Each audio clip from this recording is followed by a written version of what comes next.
প্রধানমন্ত্রী নরেন্দ্র মোদীর ব্রিগেড অবশ্যই আলাদা গুরুত্ব রাখে।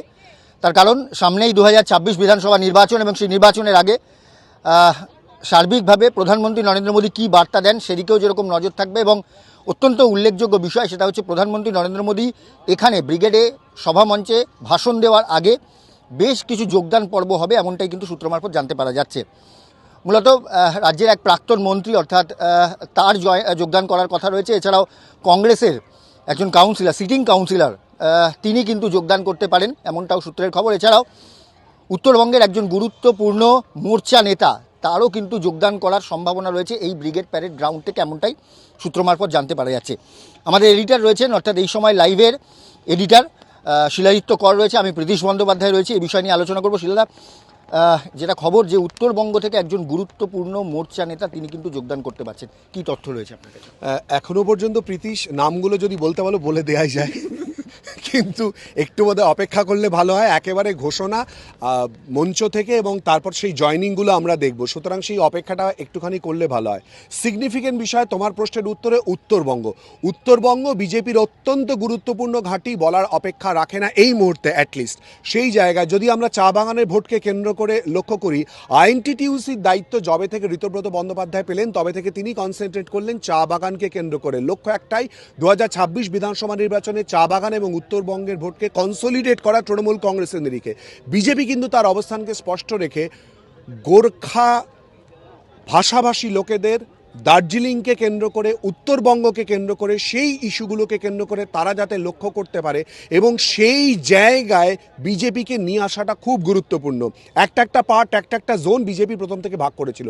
সেই জায়গায় উত্তরবঙ্গ থেকে কোনো বড় নেতৃত্বের অংশগ্রহণ অত্যন্ত সিগনিফিকেন্ট জায়গা বা মাত্রা, এবং বিশেষ করে বার্তা দেওয়া রাজ্যের শাসক দলকে। 1, 2, প্রাক্তন মন্ত্রী তিনি যদি জয়েন করেন, রাজ্যের শাসক দলের প্রাক্তন মন্ত্রী তিনি যদি জয়েন করেন, তুমি বলতেই পারো জয়নিংয়ের ক্ষেত্রটা অনেক সময়ই হয়ে থাকে তৃণমূল কংগ্রেস থেকে বিজেপি, বিজেপি থেকে তৃণমূল কংগ্রেস। তোমার মনে রয়েছে মোহনবাগান ইস্ট বেঙ্গলে এই জয়নিংয়ের জন্য কিন্তু রাতে আটকে রাখা হতো।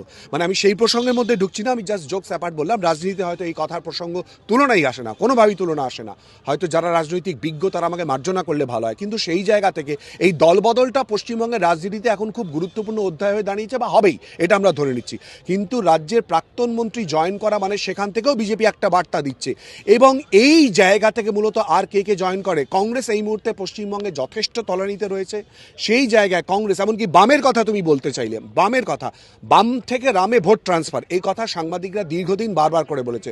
সুতরাং নামগুলো শোনার এবং বলার অপেক্ষা কার্যত মঞ্চ থেকে ঘোষণা এবং সেই জয়নিং কি হচ্ছে, কারা হচ্ছে, সেই সময়টার অপেক্ষা। সিগনিফিকেন্ট জায়গা ব্রিগেডে জয়নিং বিজেপির এই গুরুত্বপূর্ণ সভা থেকে, যেখানে স্বয়ং প্রধানমন্ত্রী নরেন্দ্র মোদী আসছেন এবং বিজেপির কোনো নেতা বাকি থাকছেন না, বিজেপির কোনো নেতা বাকি থাকছে না। দিল্লি থেকে স্পষ্ট বার্তা না হলে এই জায়গা তৈরি হতে পারে না। 2026কে লক্ষ্য করে মাটি কামড়ে যে বিজেপি পড়ে রয়েছে তা একেবারে স্পষ্ট। তৃণমূল কংগ্রেস কোনো অংশে কম যাচ্ছে না। আমরা জানি সোমবার দিন তারা কিন্তু ইতিমধ্যেই রাস্তায় নামছেন। যে গ্যাস সংকট, অভূতপূর্ব গ্যাস সংকট ভারতবর্ষের মাটিতে, পশ্চিমবঙ্গের মাটিতে তৈরি হয়েছে, তার জন্য তৃণমূল সুপ্রিমো মমতা বন্দ্যোপাধ্যায় সহ তৃণমূল কংগ্রেসের শীর্ষ নেতৃত্ব, তৃণমূল কংগ্রেসের কর্মীরা টানা হাঁটবেন এবং তারা প্রতিবাদ জানাবেন। সেই জায়গা থেকে একটা সভার পাল্টা সভা, একটা মিছিলের পাল্টা সভা এবং জয়নিং, পাল্টা জয়নিং খুব গুরুত্বপূর্ণ সিগনিফিকেন্ট জায়গা। দিন ধরে, ঘন্টা ধরে অপেক্ষা করছি আমরা শুধু নির্ঘণ্ট, কখন ভোটে নির্ঘণ্ট এগিয়ে আসে তার জন্য, এবং তারপর অপেক্ষা সেই সময়টার জন্য, অর্থাৎ নাম ঘোষণা। প্রীতিশ, একদমই। কিশোর রয়েছে আমার সঙ্গে, কিশোর মুখোপাধ্যায় ক্যামেরা পার্সন। এবং অবশ্যই যেটা আমি কিছুক্ষণ আগেই বললাম যে সার্বিকভাবে যোগদান হবে প্রধানমন্ত্রী নরেন্দ্র মোদী। তিনি কিন্তু ব্রিগেড প্যারেড গ্রাউন্ডে সভায় অংশগ্রহণ করার আগে সেই যোগদান পর্ব হয়ে যাবে, এমনটাই কিন্তু মনে করা হচ্ছে। এবং অন্যদিকে এই ব্রিগেড প্যারেড গ্রাউন্ড থেকেই কিন্তু যোগদান করেছিলেন মিঠুন চক্রবর্তী, এবং প্রধানমন্ত্রী নরেন্দ্র মোদী তিনি কিন্তু যোগদান করিয়েছিলেন। সেটাও কিন্তু আমি যারা দর্শকরা রয়েছেন তাদেরকে স্মরণ করিয়ে দিতে চাইব।